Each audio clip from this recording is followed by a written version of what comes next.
que trabajamos en forma presencial, esas actividades con equipos interdisciplinarios, pero esta vez por razones de público conocimiento no podemos llevar adelante esas actividades en forma presencial. Estamos instrumentando con los coordinadores de todo, la posibilidad de hacerlo en forma virtual, lo que pasa que se complica demasiado. Para nosotros es un honor contar con la presencia de María Raquel, a quien le agradezco públicamente la generosidad que ha mostrado para nuestra institución, para esta secretaría. Y bueno, a los demás, bienvenidos a esta actividad y le voy a ceder la palabra a la disertante. Así que Raquel, bueno, muchas gracias. cedo la palabra. Muchas gracias. Agradezco ante todo a la Universidad Nacional de Lomas, de Zamora, la Facultad de Derecho, por este espacio que nos va a permitir abrir hacia la reflexión sobre la situación tan grave e injusta que están viviendo mujeres que padecen violencia, y más agravada aún en este periodo de aislamiento social preventivo y obligatorio. Cuando estábamos conversando sobre el tema, de ver qué podíamos ubicar como punto para poder introducir interrogantes, a invitarnos a reflexionar, como dije, pensamos en el título de esta charla y se planteó en relación al aumento de las violencias en épocas de aislamiento. Bueno, en relación a eso, cuando estábamos pensando, y lo digo ya a nivel personal, el periodo de aislamiento obligatorio, que no disminuye, sino todo lo contrario. Entonces pensaba en estos interrogantes. ¿Por qué está aumentando la violencia con mujeres durante la cuarentena obligatoria y el aislamiento social las vulnera aún más? Partir en esas preguntas que me parece que estarían interesantes que también las podamos pensar en conjunto cuando surjan en el espacio de preguntas. A raíz de esto, sigo con la idea de transmitirle lo que pensé para este momento, para esta charla. Como ustedes ya lo saben, y quiero partir desde acá, partir desde ahí como primera premisa, que incumbe a toda la sociedad, y especialmente a los poderes públicos. Celebrar que en este ámbito académico tengamos este espacio de extensión universitaria hacia la comunidad para que juntos podamos reflexionar sobre esta situación que va increyendo en aumento, es muy importante. Este aumento que va increyendo se expresa en la exacerbación máxima de la violencia, que la entendemos que es así el femicidio. Desde ahí es en donde estoy tratando de pensar e invitarlos a ustedes también a reflexionar sobre esta problemática y triste, muy triste, porque estamos acá hablando de un tema muy injusto. También quiero aclarar... Para un segundito. Raquel, se te corta el audio. Lo que voy a hacer es... escúchame, voy a bloquearte la cámara para que se pueda escuchar mejor. Como ya lo dije, solo... A ver, esperen un segundito que estamos con un problema de conexión de la disertante.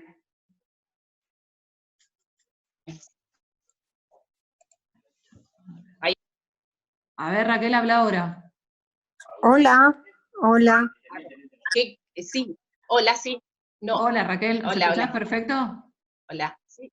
Sí. Ahora se escucha mejor. Te bloqueé la cámara para que puedas hablarlo más tranquila. Perfecto, Listo. genial. Disculpen. Muchas gracias, Ariadna. Entonces, quería seguir con el hilo de ubicar el concepto de femicidio, y muchos ya lo conocen, pero para refrescarlo, es la exacerbación de la violencia contra las mujeres por el solo hecho de ser mujeres. Y acá aclarar y poner el acento que no es una pandemia, como en muchos medios de comunicación lo transmiten. No son enfermos los que ejercen violencia. La pandemia es una enfermedad de tipo infecciosa que se despliega a escala mundial, pero esto no tiene nada que ver con la violencia contra las mujeres. Asimismo, es importante señalar que la violencia contra las mujeres no es un problema privado, aunque muchos lo padezcan en el ámbito doméstico. Quiero también poner el acento en que es un asunto de Estado, y que para ello se requieren políticas públicas, como están dispuestas ya en los artículos 10 y 11 de la Ley Nacional 26.485.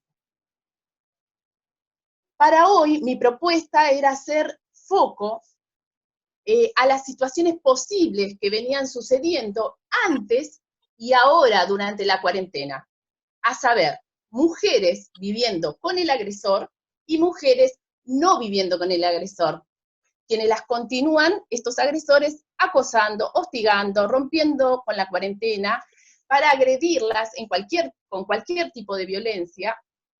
Y corríjanme las participantes abogados, abogades, que si estoy diciendo lo correcto, pero sería un doble delito en esa situación, por parte del agresor y la desobediencia de la medida cautelar, o sea, la medida cautelar y la del aislamiento obligatorio.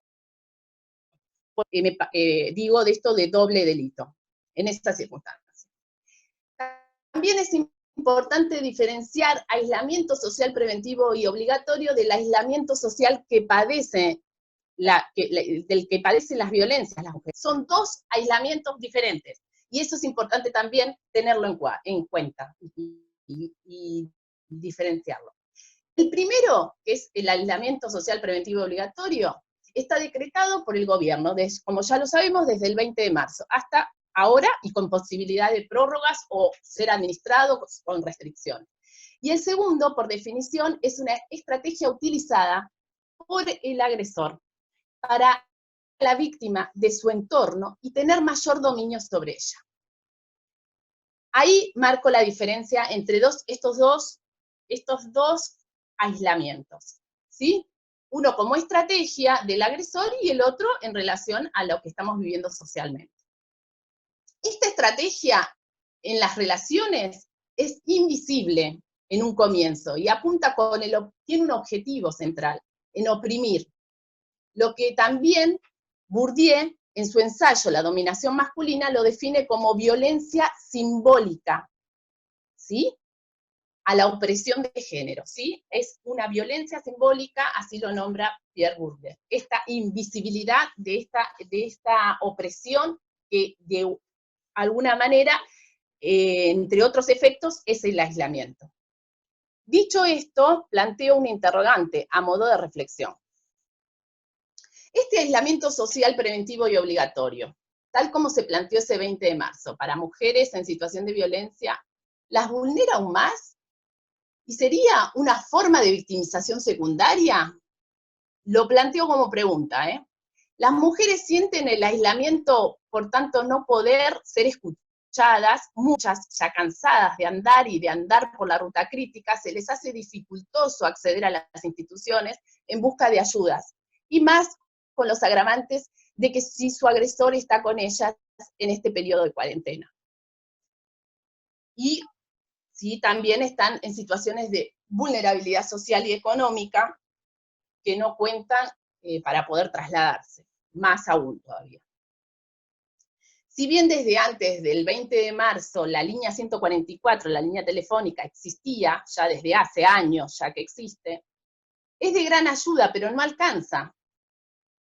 Los recursos existentes, entre otros, para emergencia, como el 911, en Cava, también línea 137, y lo valioso que son las medidas cautelares también, como importantes, que fueron prorrogando automáticamente, también por resoluciones, ayudan, pero todavía nos falta El 4 de abril, el Ministerio de Mujeres y Diversidades dictó una decisión administrativa, que es 15/2020, para los que quieran buscarlo, o seguro ya tienen conocimiento de eso, en donde dice que van a ser considerados como exceptuados cualquiera persona que esté en una situación, en el sentido de mujeres, personas del LGTBI solas o juntas con hijos o hijas, que tengan que salir de su domicilio por fuerza mayor para poder denunciar o pedir ayuda, auxilio o asistencia o protección. Entonces van a poder circular frente a este contexto de aislamiento social obligatorio. Eso fue una importante resolución, pero bueno, vuelvo a lo mismo. Se pudo contemplar, pudimos ir avanzando, pero no alcanza. También fueron declarados a los hogares como servicios esenciales a partir de este lunes 20. Es importantísimo el alojamiento temporal para las mujeres. Tomar como otra posibilidad que estas mujeres puedan tener esos hogares. A veces, esto lo hago como salvedad, estos hogares tienen sus propios requisitos, y bueno, las mujeres o tienen pocas vacantes, o no en todos los municipios hay hogares, y se hace como complejo el poder acceder a estos alojamientos temporales seguros, que serían muy importantes también para el resguardo de las mujeres, y más en este periodo de cuarentena. También, desde un comienzo de este aislamiento, se contó a nivel local, provincial y nacional con atención online y con guardias desde diferentes instituciones a nivel municipal, a nivel provincial, nacional, como dije, y también desde el Poder Judicial. Ya transitamos 32 días de que se decretó el aislamiento social preventivo y obligatorio. Y si bien es imprescindible esta medida para prevenir la propagación del COVID-19 y para el cuidado de la salud de todos los que habitamos este suelo argentino, y a nivel mundial también, no deja de ser de alto riesgo para las víctimas de violencia de género, como ya lo mencionamos. Agrava su salud, su vulnerabilidad, y las expone, y es mayor su miedo a morir en manos de su agresor que por el virus. Durante la cuarentena, los femicidios no paran, y mientras que otros delitos han disminuido sustancialmente, desde el 20 de marzo al 16 de abril, se registran no menos de 20 femicidios. O sea, de 20 femicidios de mujeres y niñas. Vale decir también que el travesticidio los hay, pero no tienen el registro, como son los de femicidios mujeres y niñas.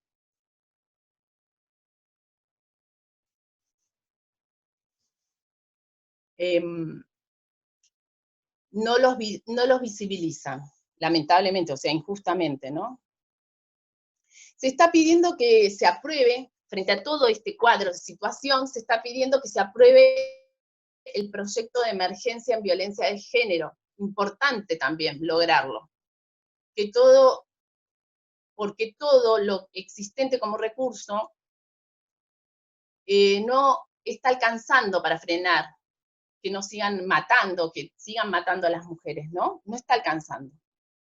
Es importante que las mujeres cuenten para casos donde el mayor resguardo es irse del domicilio, donde vivían con su agresor, cuenten con estas viviendas transitorias, con política de empleo, que muchas lo han perdido antes de las situaciones de cuarentena o durante la cuarentena, con recurso económico mientras dure esta situación de emergencia, en donde padecen violencia, tanto ellas como sus hijos. Eso sería como importante y también estarían dentro de las políticas públicas. Quiero hacer mención que las mujeres que están en situación de violencia son sobrevivientes. Eso también es otro concepto importante a rescatarlo. que es importante a la hora de brindarle la atención y evaluar esta cuestión de que son sobrevivientes, y en qué riesgo se encuentran, qué efecto están padeciendo de esa violencia, en qué fase del ciclo de violencia se encuentran, qué consecuencias del aislamiento se hacen visibles, tales como la restricción de su autonomía, si se encuentran acorraladas y poder ayudarles psicológicamente a visualizar en qué se encuentran acorraladas. El silencio es otro indicador, y también es un obstáculo para estas mujeres. ¿Por qué? Porque es la consecuencia de esa violencia sufrida. Muchos, hasta el momento de poder hablar, pasa mucho tiempo. Y también se ha probado que cuanto más tiempo están expuestas a la violencia, más son los efectos subjetivos sobre la salud psíquica de esa mujer, y física también. De su aislamiento también considerarlo como indicador, la vulnerabilidad emocional, hay un mecanismo que también se llama disonancia cognitiva, si eso también lo están padeciendo, si tienen temor a no ser creídas, además que en muchos lugares injustamente e impunemente descreen de las mujeres. Entonces esto también les puede pasar a las mujeres, esto de no ser creídas. Tener vergüenza, miedo, confusión, creyendo que están exagerando también, son todas como cuestiones de lo que le puede estar sucediendo a la mujer, tanto ahora en esta circunstancia, mucho más agravada, o de por sí de estar padeciendo violencia hace tiempo.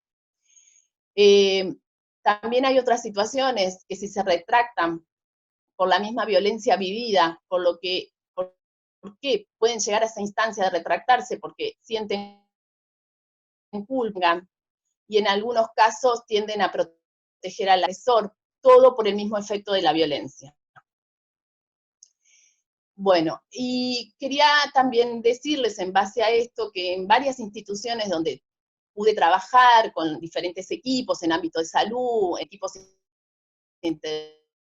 o en la justicia, al escuchar a estas mujeres, pudimos ir viendo con los equipos que esto que les decía, que cuanto más tiempo conviven con el agresor o están en relación con o están viviendo esta situación de violencia a mayor tiempo, mayor es el arrasamiento subjetivo. Sus mecanismos de defensa son cada vez más frágiles, están solas, y por los estereotipos de género, esto también quería compartirles, no es lo mismo estar sola siendo mujer, ¿no? O esta percepción de los estereotipos de género naturalizados en esta sociedad patriarcal, una mujer sola no es lo mismo que un varón solo. Muchas sufren restricciones de su participación social, sus amistades alejadas, su autonomía, como les dije, está restringida. Entonces, tomando esta cuestión, quería como plantearles también en relación a la cuestión de la mujer y el estar sola o mujer sola, invitarlos a leer cuando tengan un poco más de tiempo, o ahora, no sé, cuando lo consideren, un texto de Marcela Lagarde, La soledad y la desolación.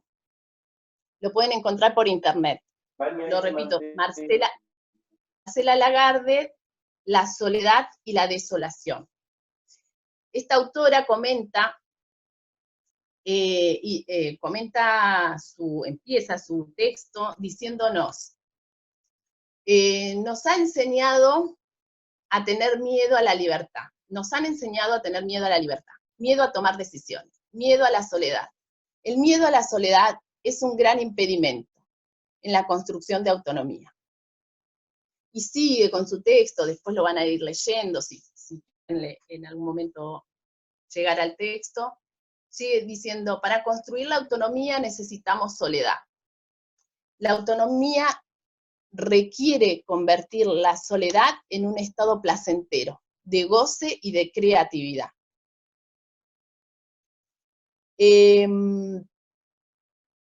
Como importante de este mensaje y en relación a que también Virginia Woolf también se preguntaba cuando escribía, ¿sí? Que en dónde puede escribir una mujer, y se preguntaba sobre eso. Y entonces decía en relación a que el lugar a donde poder escribir era un cuarto propio. Esto seguramente en algún momento también lo leyeron. Y esto, en relación a lo que Marcela Lagarde lo expresa en su texto, está en concordancia. Porque esto del cuarto propio es en donde, bueno, Virginia Woolf también encontró su lugar de creatividad, su habitación, su propio lugar, y en donde pudo aislarse y poder, ella pudo poder ahí crear, como otras mujeres lo han hecho, a nivel de la ciencia, a nivel de legisladoras impulsando proyectos de ley, que también nacen, esos proyectos de ley, nacen de las luchas de movimientos, o las iniciativas de las luchas de movimientos de mujeres, que son de muchos años, que ahora las podemos ver en veredas, expresadas en veredas, en balcones, en comedores de bar, que luchan hace muchos años con otros, y luchando juntos por sus derechos. Que eso no es lo mismo, no es lo mismo la soledad que la desolación, que provoca así el aislamiento en contexto de violencia. Quería como plantearles esta última línea de diferenciación entre soledad y desolación que sí la padecen las mujeres que sufren violencia en contexto, en aislamiento en contexto de violencia. Bueno, más o menos yo quería plantearles todo lo que les pude compartir, y bueno, de ahí poder pensar las preguntas que no sé qué.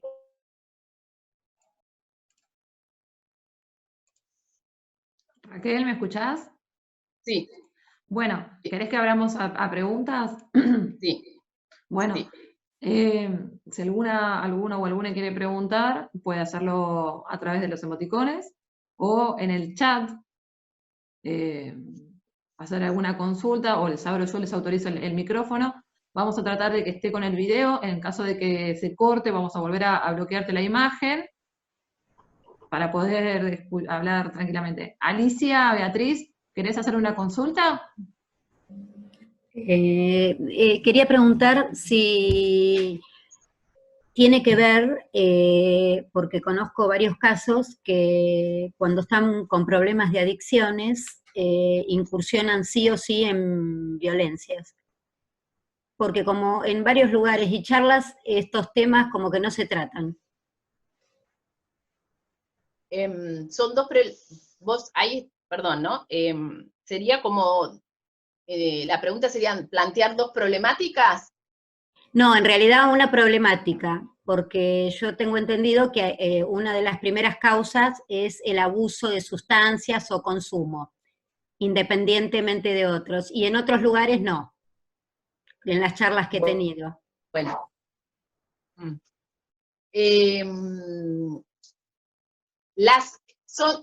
Yo te puedo dar la respuesta desde lo que nosotros observamos.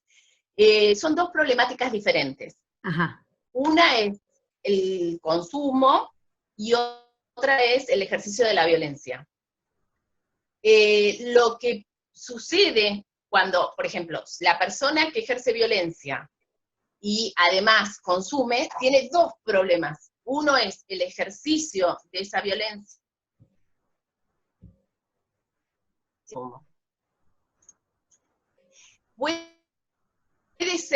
Puede ser que la situación de adicciones vulnere mucho más a la mujer que lo padece. ¿Por qué? Porque la persona que ejerce violencia con adicción, con consumo de sustancias, va a ser aún más violento. Pero no quiere decir que esa sea la causa de su ejercicio de violencia. El ejercicio de violencia en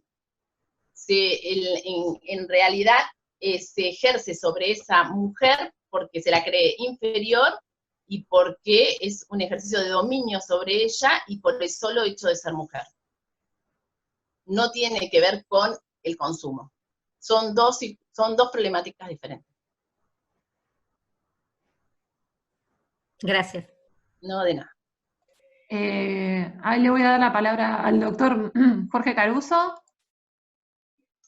Jorge, ¿cómo andás? Hola, buenas. Hola, buenas tardes. Mucho gusto, licenciada. Le quiero hacer una pregunta. Hola. Porque la convocatoria de hoy decía aumento de las violencias en épocas de aislamiento. Entonces, como no me surgió claramente de la charla, quería saber si en realidad es una afirmación o es una suposición. Y en caso de que sea una afirmación, si nos puede contar cuáles son las fuentes de las que usted toma esta realidad y en qué porcentaje aumentaron. Gracias. Sí, no es una afirmación, en realidad es una síntesis de dos preguntas iniciales que yo había planteado para la charla. Las preguntas, la charla se pensó en base a estas preguntas, que tienen que ver con un aumento, que era lo que habíamos planteado en principio, en la primera instancia. A ver, acá. Acá. ¿Por qué está aumentando la violencia contra las mujeres durante la cuarentena obligatoria y por qué el aislamiento social las vulnera aún más? Esas serían las preguntas por la cual se planteó esta charla. El título, bueno, fue una síntesis, no lo planteé yo al título así, en esa enunciación.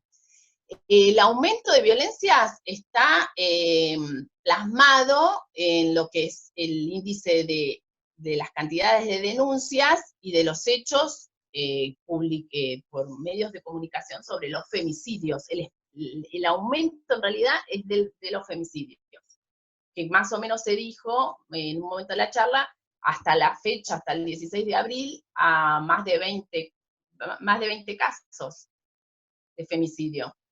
Y el otro interrogante era por qué el aislamiento social las vulnera aún más, por toda esta cuestión de el mismo aislamiento producto de la violencia como estrategia del agresor y a su vez está reforzado y vulnerada aún más la mujer en este aislamiento obligatorio, porque está con esa persona en el mismo lugar, o si no está conviviendo, como era otra situación que planteamos, bueno, también está recibiendo hostigamiento, porque ha pasado casos a donde hubo doble delito, de desobediencia a la medida y de desobediencia de la cuarentena obligatoria.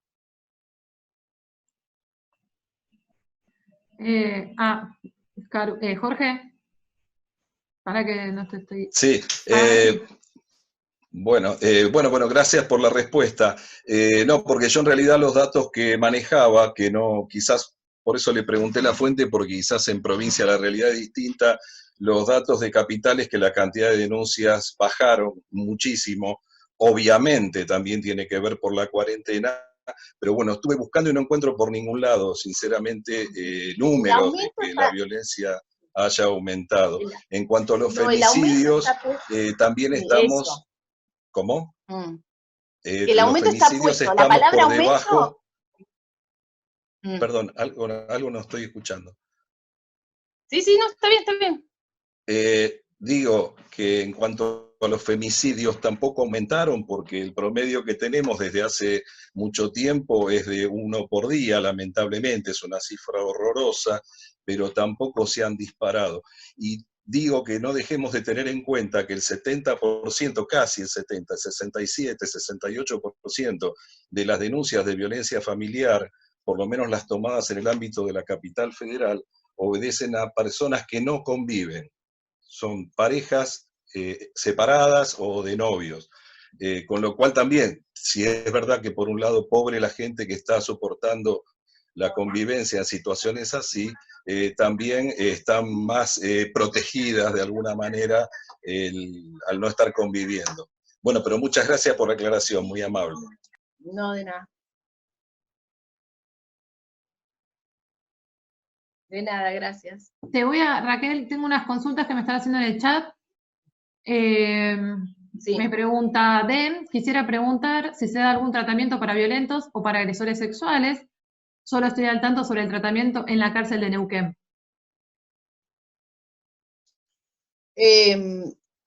Para tratamiento, para agresores, a ver, es la pregunta, y para agresores sexuales. ¿Para violentos o agresores sexuales? Bueno, son dos cosas diferentes, dos dispositivos diferentes. Si hay grupo para agresores sexuales, será en ese lugar a donde ella conoce, porque en general se dan en lugares de encierro la atención con agresores sexuales. Yo no sé si acá en Argentina se está dando en otro lugar, si ella conoce ese, bueno, pero en otro lugar no he escuchado, no sé si existe. Y en relación a hombres que ejercen violencia, eso se puede dar en sistemas cerrados, como de instituciones totales, o como instituciones abiertas, que puede ser, por ejemplo, un espacio como ustedes tienen en la universidad, o bueno, en los lugares a nivel local, municipal, está el conservatorio, el conversatorio de la municipalidad de Lomas de Zamora, también, donde los hombres tienen sus sesiones en ese dispositivo, sus encuentros grupales. Pero son dos tipos de grupos diferentes, dos abordajes diferentes. Genial. Y yo te hago una consulta, Raquel, respecto al tema de las violencias. Vos en un momento hablaste de la situación crítica, ¿cómo se llama? No es situación crítica. El círculo de la violencia, ahí está. Sí, sí. ¿Nos podrías comentar un poquito ¿Nos podrías comentar un poco en qué consta este círculo de la violencia? Sí. Puedo ir un poquito más a la pluralidad de la palabra violencias, ¿no? Las violencias. Sí, si bien el título dice eso, después yo en relación a lo que traté de compartir con ustedes fue en relación a la violencia contra la mujer. Después podemos pluralizar violencias, los tipos de violencia. Y ahora voy a fijarme en relación a lo que me estás preguntando, ¿no? Pero los tipos de violencia ya los tenemos también tipificados o definidos en la ley de 26.485, que es la ley nacional, ¿no? Eso ya lo deben conocer. En relación al ciclo de violencia, es un concepto que nos aportó una psicóloga de Estados Unidos, Eleonora Walker, y ella en su momento fue una de las pioneras que empezó a hablar de estas cuestiones y planteó 3 instancias en el ciclo de violencia. 3 fases. En una acumulación de tensión, esto si hay colegas psicólogos seguro ya lo conocen, pero bueno, lo trato de transmitir sintéticamente. La otra fase es la de eclosión o explosión, y la otra es de arrepentimiento o llamada luna de miel. Estas fases se van dando entre una fase y otra hay un periodo de tiempo. Si el ciclo se repite 2, más o menos en una vez y una segunda vez, ya ahí estamos hablando del ciclo de la violencia, ¿sí? O sea, ya de que pase una vez, ya es para pensar que está en una situación de violencia mujer, pero que se repita, ya estamos pensando en el nivel de riesgo en el que está esa mujer. Y que en cada repetición, el periodo de una fase y otra se va haciendo cada vez más chico, por la misma repetición. Y ahí en cada periodo está aún más expuesta la mujer. Y se le complica mucho poder salir. Los tratamientos psicológicos pueden ayudar a las mujeres a no repetir vínculos violentos, porque a veces en ese punto quedan atrapadas en esas repeticiones y se les complica mucho más poder salir de los vínculos, de la situación, y el tratamiento puede ayudar a eso y puede ayudar significativamente a salir del vínculo, para empoderarse y poder separarse y tomar distancia de toda esa situación con el agresor. cuesta muchísimo porque hay muchas medidas de seguridad que tienen que políticas públicas, como dije, para que la mujer pueda estar bien, ¿no? Porque sola de esto no puede salir. Tengo otra consulta de, a ver, espérame, me dice, ¿cuántos refugios existen en la actualidad en el ámbito del Departamento Judicial de Lomas de Zamora? ¿Tenés alguna noción? Lo que tengo entendido como existente real en el departamento, en el municipio de Lomas de Zamora, Fátima Catán, y ya. Almirante Brown, tenía entendido que estaban en construcción, no sé si lo terminaron, o estaban en proyectos con un refugio, y hay refugios como si fuera de tercer sector, que serían de forma de autogestión, en Almirante Brown, que también está hace años, y ahí, y creo que en otros municipios me parece que no. Me parece que no. De lo que abarca, de los 5 municipios que abarca el Departamento Judicial de Lomas, creo que contamos con dos refugios. Sí, 2 refugios, el municipal de Lomas y el de autogestión de Almirante Brown, y en proyecto el del municipio de Almirante Brown. No sé si está terminado, eso no lo sé. Me pregunta otra persona, me dice, lo que no me queda claro es por qué en la cuarentena hay más femicidios que en otros momentos. ¿Por qué se dan más casos? Porque justamente era una de las cosas que tratábamos de transmitir, o trataba de pensar para preguntarnos sobre el aislamiento en sí, el aislamiento como factor, como indicador de riesgo. El aislamiento en sí, en las situaciones de violencia, es un indicador de riesgo, la pone aún más en riesgo. ¿Por qué? Porque estas mujeres o están conviviendo con el agresor, que se les hace mucho más difícil pedir ayuda, estando con el agresor ahí, hasta de hacer un llamado. Si bien hay dispositivos que tienen sistemas casi muy, muy codificados para que no puedan, si pueden, que casi no escriba para que su agresor no se dé cuenta si está ahí viviendo y necesita pedir auxilio, pero es mucho más difícil en esta posibilidad. ¿Por qué? Porque no pueden, bueno, ahora recién a partir del 4 de abril, pero hasta el 4 de abril no estaba aclarado que las personas que estaban en situación de violencia podían salir, estaban exceptuadas a circular. Se supone que podría estar contemplado como se contempló por fuerza mayor, pero la mujer en situación de violencia, en esa situación, no creo que podría llegar a pensar que estaba exceptuada para circular. Está bien, podía pedir la ayuda, el auxilio, salir a sus vecinos, pero todo es mucho más difícil. Por eso por eso es el aumento. El aumento es de la intensificación de la violencia. Por eso estamos viendo como expresión más exacerbada el femicidio. Es el femicidio lo que está aumentando. El acento en esta charla por lo menos era poner el acento en el aumento de los femicidios. Después todas las violencias que puedan ser tipo psicológicas, económicas, bueno, la sexual también, van siendo escalonadas. Esta situación de aislamiento para la mujer, de aislamiento social preventivo y obligatorio, refuerza su propio aislamiento sufrido por la violencia y la va exponiendo hasta que a esta violencia, en este ciclo de violencia, va siendo más exacerbado y más escalonado. Y va sufriendo, ahí está el aumento. El aumento está en el escalonamiento, en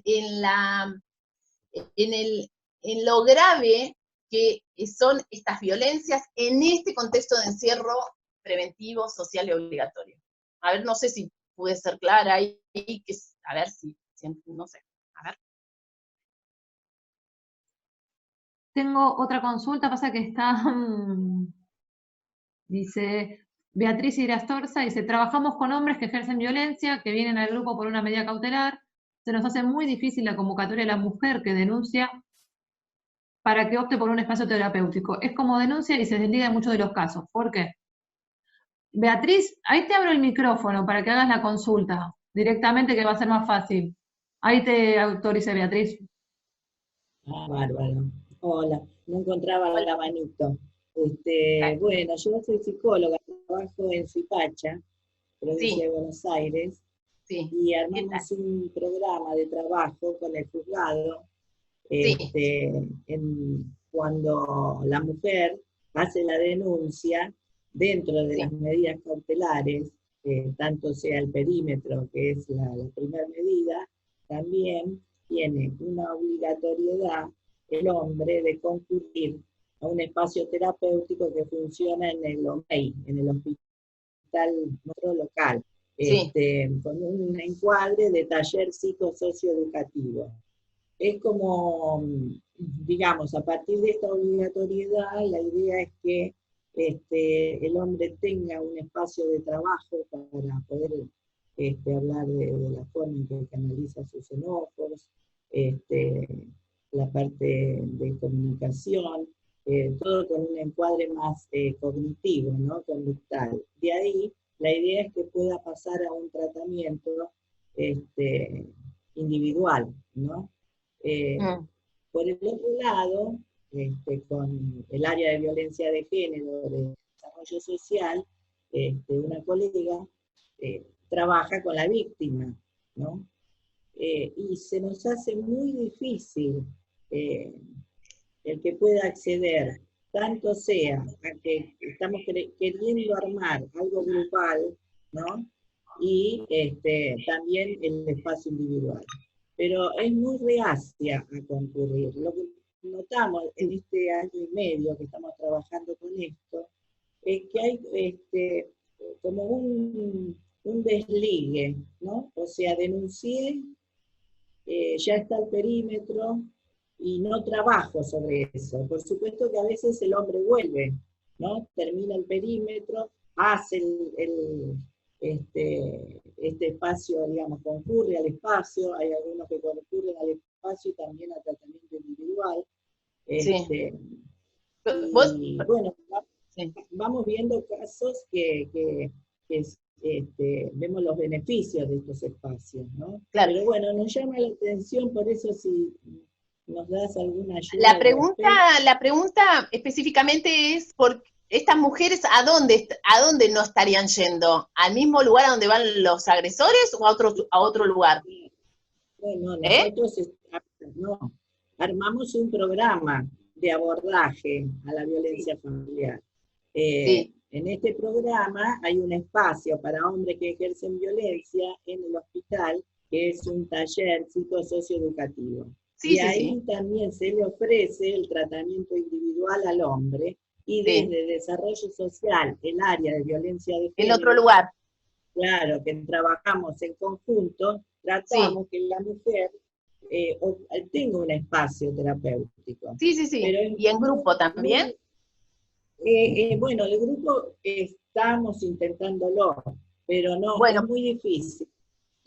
Mire, la experiencia que tuvimos nosotros, por ejemplo, yo estuve en un periodo en el Hospital Materno de Tigre, no sé si, zona norte. Ahí tuvimos una experiencia de un área, fue casi pionera en el año 2009 más o menos, 2008, 2009, se implementó el área de género en el hospital, y trabajamos con grupos de mujeres, que fue muy importante. El dispositivo se llaman, hasta la actualidad existen, en donde funcionan, ¿no? Ahora espero que vuelvan a retomarse en muchos espacios, porque eso es muy importante para la mujer. Se llaman grupos de mutua ayuda, y la coordinación de esos grupos ayuda a... Una de las pioneras que empezó a nivel país fue Cristina Vila, psicóloga, no sé si la leyeron seguramente algunas cosas, tienen bastantes textos escritos, y ella fue pionera en lo que fue grupos para mujeres. Es importante ese dispositivo para trabajar. Después que cada una haga su recorrido individual, es otro momento subjetivo, pero como primera instancia, el grupo. Capaz que plantearlo desde un dispositivo grupal en la institución, desarrollo social, para las mujeres capaz que sería más posible, porque desde ahí hay más convocatoria y más participación. Porque el hecho de encontrarse con otras mujeres, digo desde la experiencia trabajada, ¿no?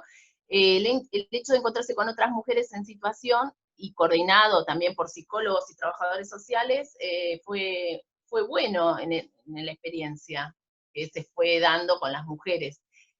Y después, bueno, otro tiempo subjetivo, el espacio individual, pero ya sería como un segundo tiempo. Primero el espacio grupal. Raquel, tengo una pregunta de Aldana Costa que dice, para familias que fueron víctimas de violencia de género, ¿qué tratamientos se recomiendan para los daños causados? Si hay alguno cerca de Lomas, ¿o qué se recomienda? Para mujeres víctimas de violencia de género, para familias que fueron víctimas de violencia de género, ¿qué tratamiento se recomienda para los daños causados? Sí, podemos pensar, si es lo que está preguntando, hijos testigos de violencia. Sí, para el grupo familiar en general, exacto, para hijos. Bueno, mira, en un momento no hay, creo que a nivel de obras sociales no hay nada pensado en eso. En un momento, fue 2000, no sé si fue 2016 o 2015, no me acuerdo bien, había un proyecto a nivel provincial que se iba a presentar en IOMA para atender a familiares, para tener prestaciones psicológicas específicas a familiares de víctimas de violencia de género, tanto para hijos o como para sus padres, bueno, su familia de origen. Y hasta el día de hoy creo que no quedó ahí el proyecto para la prestación IOMA. No sé si en otras obras sociales está contemplado, pero a nivel institucional público podría acudir a los tratamientos individuales que ofrecen en salud mental en los servicios hospitalarios o en las salitas de atención primaria, pero a algo específico, no, que yo sepa, algo específico así, no. Y grupos para adolescentes, testigos de violencia, tampoco. Tengo entendido que no, capaz que lo están proyectando, no lo sé. Pero sí la atención individual en los centros de salud a nivel municipal o provincial en salud mental sería. Son como preguntas un poco salteadas, así que te voy haciendo preguntas que a veces que no tienen relación una con otra, pero dice, al principio de la charla mencionó que eran necesarias políticas públicas. Bueno, justo hasta así tiene que ver. Sí. ¿Hay alguna en este momento que realmente esté dando resultado? ¿Cuál considera que serían necesarias y no las hay? Preguntan si vos, al principio de la charla mencionó que eran necesarias políticas públicas. ¿Hay alguna en este momento que realmente esté dando resultado? ¿Cuáles considerás que serían necesarias y no las hay? Bueno, hay como dos posturas frente a los refugios, por ejemplo. Si se consideran los refugios como transitorios en ese momento, para esa circunstancia de esa mujer, pueden salvarle hasta la vida a la mujer, porque en el caso, digo en los casos, obviamente no todos los casos son para refugio, ¿no? Se evalúa el riesgo. Si el riesgo es de alto, altísimo, y no tiene red de apoyo esa mujer, porque el aislamiento, vuelvo a decir, el aislamiento producto de la violencia, ¿no? Como estrategia de poder del agresor sobre la víctima, la deja sin red, sin lazos, y tiene que reconstruir todo ese proceso social de nuevo, porque lo tiene que reconstruir, porque están muy solas. Sería importantísimo que hubiera más, no sé si más refugios, que hubiera dispositivos transitorios, pero además hay otra postura que dice que ¿por qué? Si el agresor es el que está haciendo la agresión, ¿por qué tendría que ir a un lugar la víctima, no? Eso habría que ver el caso por caso, y en situaciones de alto riesgo, pensarlo, pero sería importante que hubiera, por lo menos en cada municipio hubiera un refugio, para poder tener en los casos de extremo riesgo, tener ese recurso. Después, sería importante como política pública crear centros, no hay, pero estaría bueno que hubiera, así como centros destinados a que los agresores cumplan la medida cautelar en esos centros, adentro, que los cumplan adentro en esos centros con los tratamientos que son necesarios. Si la medida cautelar dura 180 días, que lo cumpla en ese lugar con todos los tratamientos. Eso acá en Argentina no hay. No hay sistemas cerrados ni sistemas abiertos. Sí, los sistemas abiertos sí, perdón, son los que funcionan voluntariamente o desde instituciones públicas, dando grupos para hombres. Pero sistemas cerrados para, a ver, como centros, no quiero decirle un lugar de detención tampoco, serían como centros, eso no hay, por ejemplo, y sería importante que los agresores estuvieran cumpliendo su medida cautelar en un lugar. Y ellos estar cumpliendo la medida cautelar y no desobedeciéndola como la desobedecen muchos y ejercen un daño terrible sobre la víctima.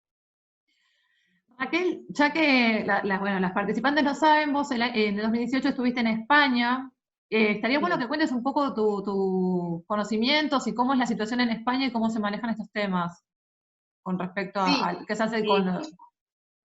Sí, justo les había comentado un poquito antes de empezar sobre eso. Fue una experiencia muy, muy interesante. Mi primera cercanía para escuchar en relación al tratamiento hacia los hombres, porque yo desde el año 2004 tuve mi primer acercamiento a grupos de mujeres como co-coordinadora en un grupo que funcionaba en la Comisaría de la Mujer de acá de Martínez. Esa fue mi primera experiencia voluntaria. Trabajé un año en forma voluntaria, co-coordinando con una colega. Yo ya estaba graduada y fue mi primera cercanía en el tema como profesional. Y anterior a eso, en el año 98, en distintos dispositivos laborales, bueno, también estaba muy cercana a toda el impulso de la ley de violencia familiar, tuve toda esa cercanía en la temática, ¿no? Y bueno, después seguí en distintos espacios, y bueno, nos tocó el año 2018 la posibilidad de ir junto con, éramos 10 psicólogas y psicólogos, a Barcelona, a poder tomar un curso que duró 2 semanas sobre tratamiento a hombres que ejercen violencia, y ver los dispositivos de atención que tenían allá en Barcelona. Muchos, o sea, hay dos sistemas, el sistema, como les decía, cerrado y sistema abierto. El sistema cerrado son las personas que recibieron condena y que están cumpliendo su condena en sistema cerrado, su pena sería, y están teniendo como obligatoriedad un tratamiento, ¿sí? A mí me tocó escuchar en un grupo de hombres, cuando yo estuve ahí, era un sistema semicerrado, ya estaba en un periodo por salir en libertad. Escuché a un señor en un grupo de hacía 15 años ya que estaba cumpliendo su condena, ya le quedaba poquito, y había cometido un femicidio hacía 15 años atrás. Y escucharlo para mí fue muy, muy fuerte, muy impactante. No había tenido esa experiencia y fue un aprendizaje muy, muy bueno, porque pude, no solo a esa persona, sino a otros dispositivos también, que eran ya del orden más abiertos, que son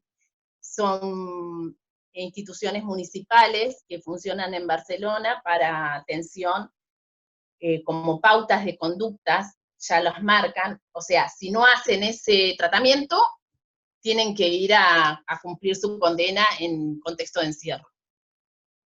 hay como en estos dos sistemas. A mí me tocó poder conocer el sistema semicerrado, que fue esta experiencia que les cuento, que funcionaba de noche el grupo, cuando ya las personas venían de todo el día de trabajar y ya tenían que volver a la institución semicerrada a dormir, a cenar y a dormir. Y entonces ahí funcionaba el grupo y estuvimos teniendo la experiencia, y después en dispositivos municipales y ONG que trabajaban con hombres de forma voluntaria, que eran pocos, los que llegaban de forma voluntaria eran poquísimos allá, y si no, designados por el juzgado en cumplimiento de pautas de conducta, y si no la cumplían, tenían que ir a cumplir la condena en contexto de encierro.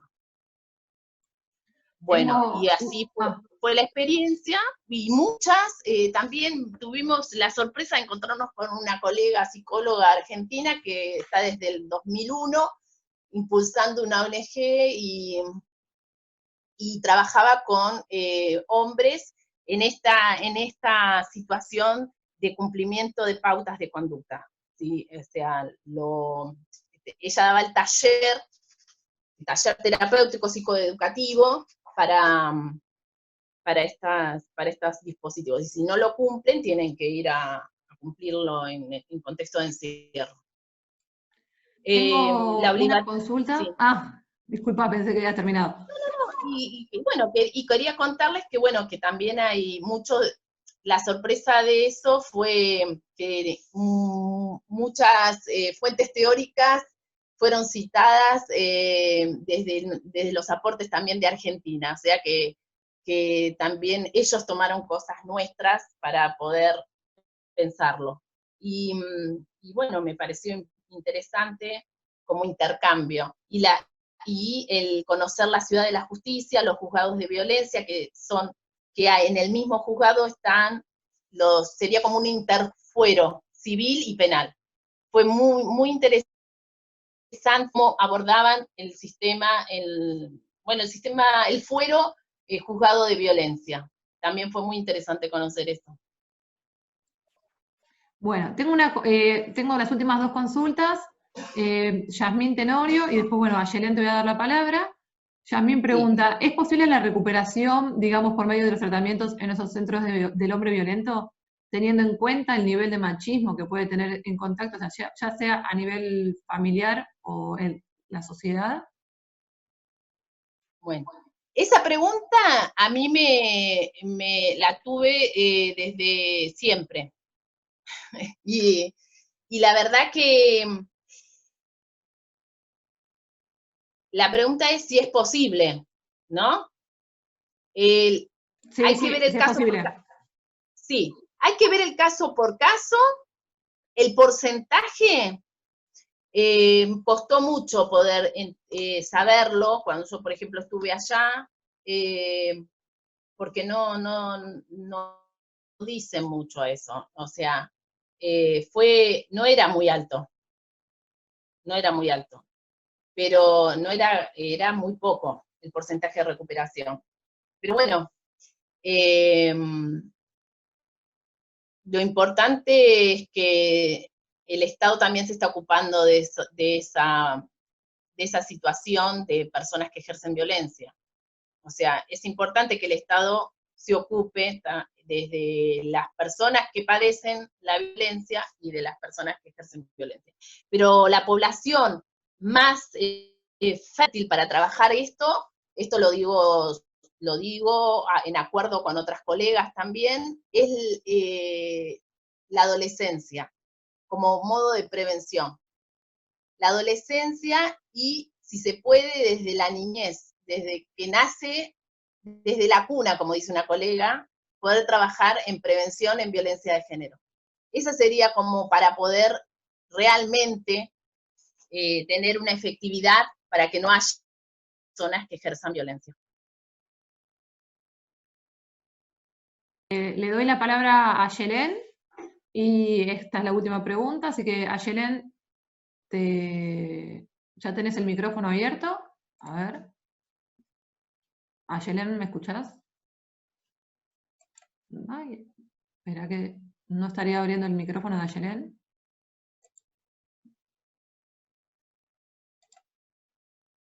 A ver, a ver. Ahí está. ¿Ahí? Angela. Sí, perfecto.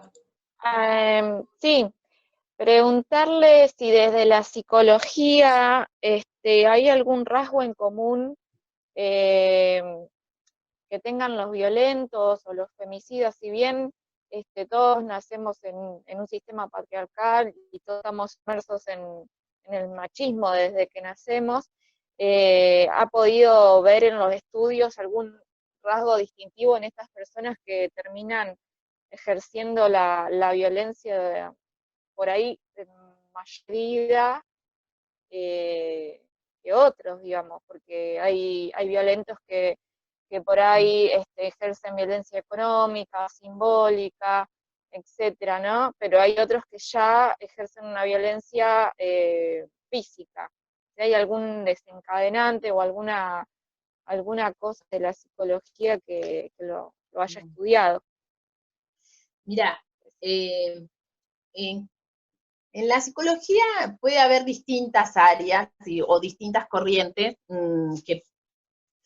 que puedan tener esos argumentos, pero desde la psicología pensada desde una perspectiva de género, se tiene que partir de no psicopatologizar la violencia.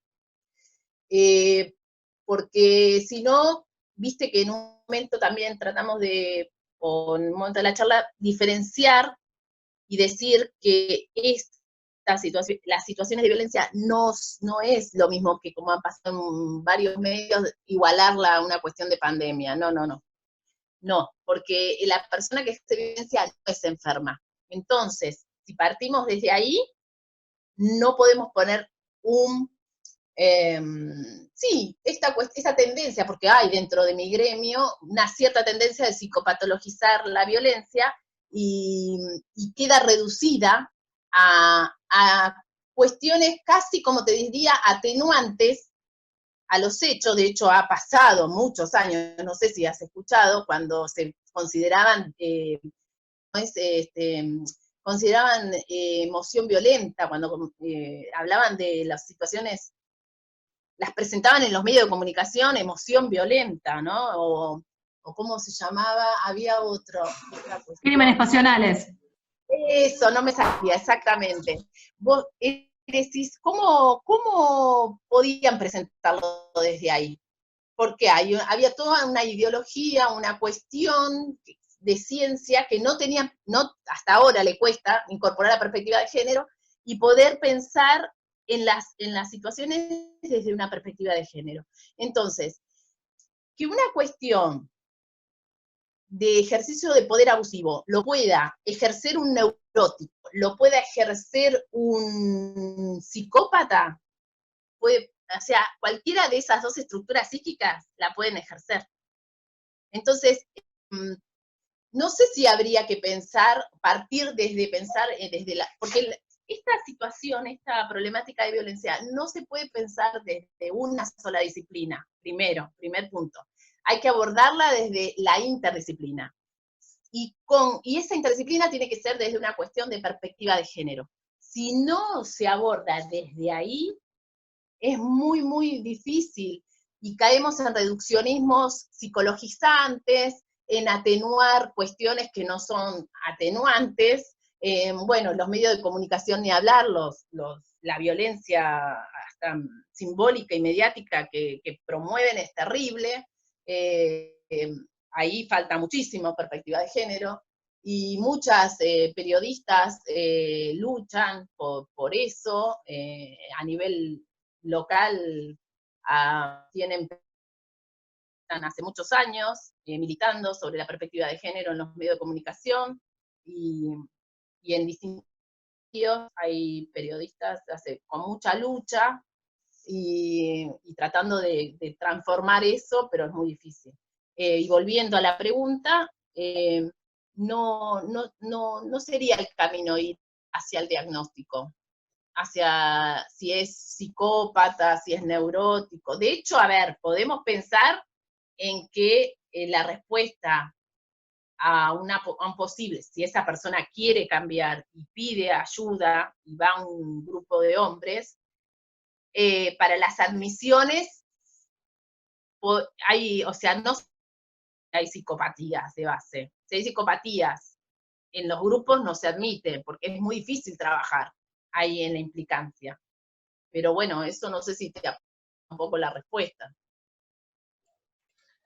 Bueno, Raquel, te voy a abrir el video, así te despedimos de parte mía. Así que bueno, Fabio, te cedo la palabra. Muchísimas gracias a todos y a todas por participar de la actividad. Fabio. Muchas gracias. Ha sido, desde el punto de vista personal, opino, enriquecedor la exposición de Raquel. Agradecerles a todos los que estuvieron. Creo que yo estuve siguiendo el chat y hubieron algunas preguntas que rondaron alrededor de la judicialización del problema.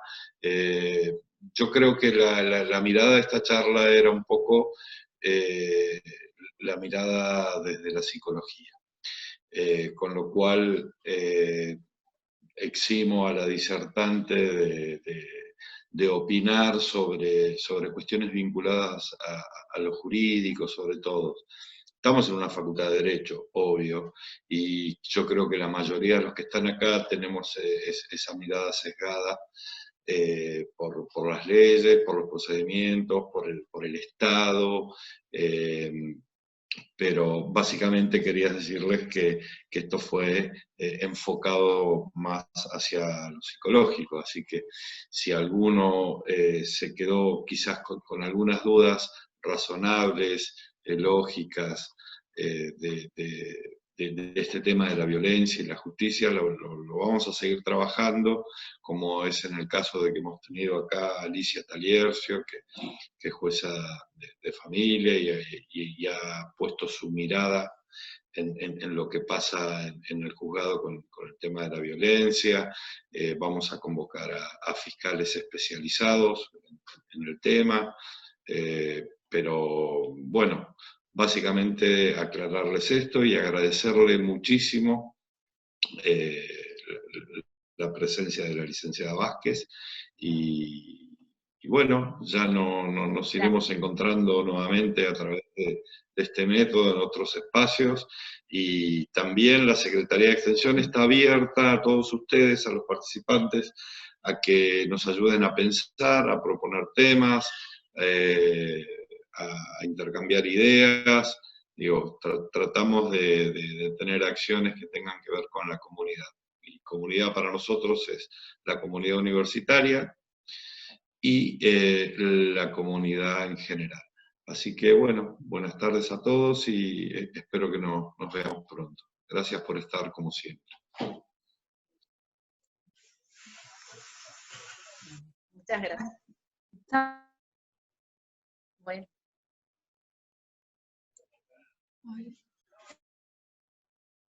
Bueno, ¿puedo saludarlos también? Sí, saluda, lo que pasa que justo se trabó. Bueno, perdón. No, bueno, quería saludarlos a todos, todas, todes, por haberse sumado a este espacio, agradecerles a todos, bueno, sobre la oportunidad que tuvimos. También gracias por hacer la aclaración de eximirme de cuestiones más conceptuales jurídicas, pero también es importante, como dije casi a lo último, la interdisciplina y la perspectiva de género que atraviesa cualquier disciplina. Celebro muchísimo que en la Facultad de Derecho se estén planteando la perspectiva de género, la reflexión y los espacios, y que invita a la interdisciplina, ¿no? Porque es psicóloga, hablando en este contexto de facultad de Derecho. Así que les agradezco también la oportunidad, les agradezco a todos. Bueno, damos por finalizada la actividad. Muchísimas gracias a todos y a todas.